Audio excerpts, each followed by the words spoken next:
All right, YouTube, once again, it's Kennard Vernon Stewart here for the podcast talking Auburn football. Go ahead and like this video, comment, and subscribe to Vernon Speaks Sports Auburn. And as always, it's great to be an Auburn Tiger, War Eagle. Auburn coming off a very interesting game down in Baton Rouge, Louisiana, where the Tigers surrendered a 23-20 loss to the Bayou Bengals, the number 2 team in the country, LSU. A couple of things I liked about this particular game. I like the fact that Auburn pretty much kept LSU's offense pretty much in check. Joe Burrow was pretty effective as usual, but did throw an interception. Definitely something Auburn had to have to win this particular football game.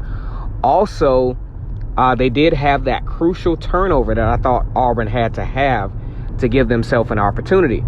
Of course, Auburn scores off of the turnover in plus territory. Auburn has actually had a couple of those for the last few weeks, and that's starting to become an interesting trend for the Tigers that will pay dividends moving forward. Now, the loss to LSU obviously makes the opportunity or chance to win or to compete in the SEC championship kind of unlikely at this point. There has to be a complete debacle for this to happen. Well, number one, LSU would definitely have to lose to Alabama.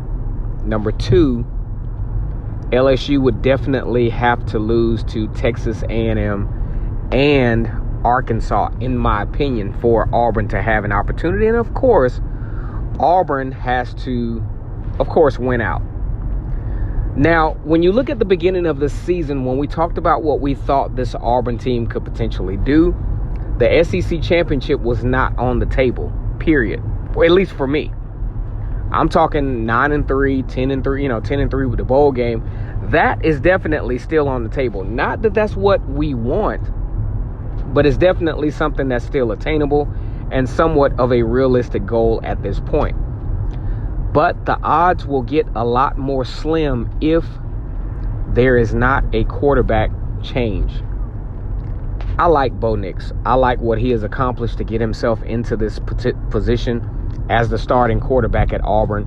But I think as far as a opportunistic standpoint, he's had a lot of chances against, top 10 situations. I mean, Auburn is fortunate, honestly, to be 6-2 at this point, and quite possibly still in the early portion of the top 25. I'd say they probably fall from 9 to, maybe with a 3-point loss, they'll probably fall from 9 to about 12, especially with Oklahoma losing. That might save them a couple of spots that they would have lost otherwise.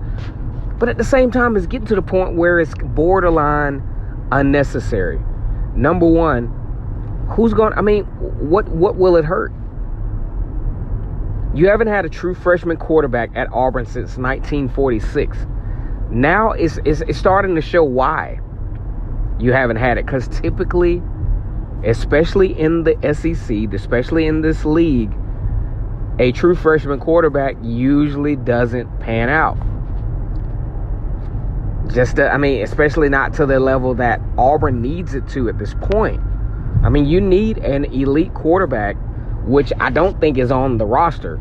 But at the same time, we have seen time and time again that it's just not Bo Nix at the moment. And it's okay that he's not ready. He's just not ready. When it's 3rd down and 8, you kind of figure it's not going to happen. It happens sometimes, but when it does happen, you're surprised when he converts. And 3rd down and 20, you just about rest assured that the conversion is not going to happen.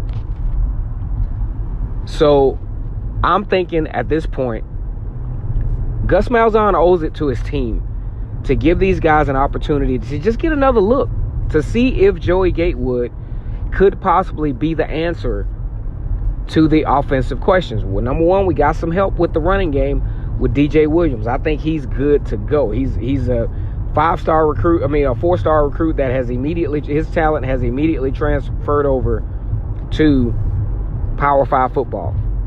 He's one of few against LSU that had over 100 yards.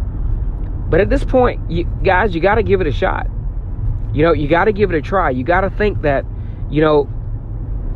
maybe, if Joey Gatewood is just as bad, or performs just as poorly as Bo Nix has, especially against ranked Power 5 teams, at this point it's worth a try. You got to give him a look. You got to give him a chance to see what he could possibly do.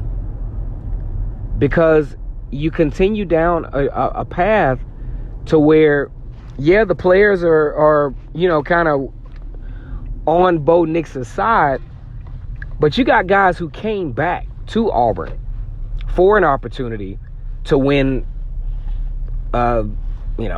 SEC West or compete for a college football playoff. And that is beginning to all but be out of the window at this point.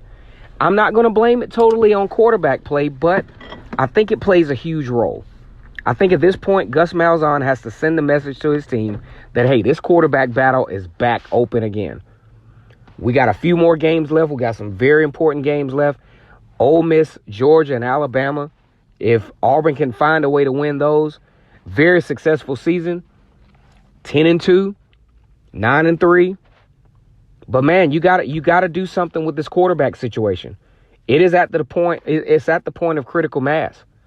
Once again, it's Kennard Vernon Stewart here for the podcast talking Auburn football. Go ahead and like this video, comment, and subscribe to Vernon Speaks Sports Auburn.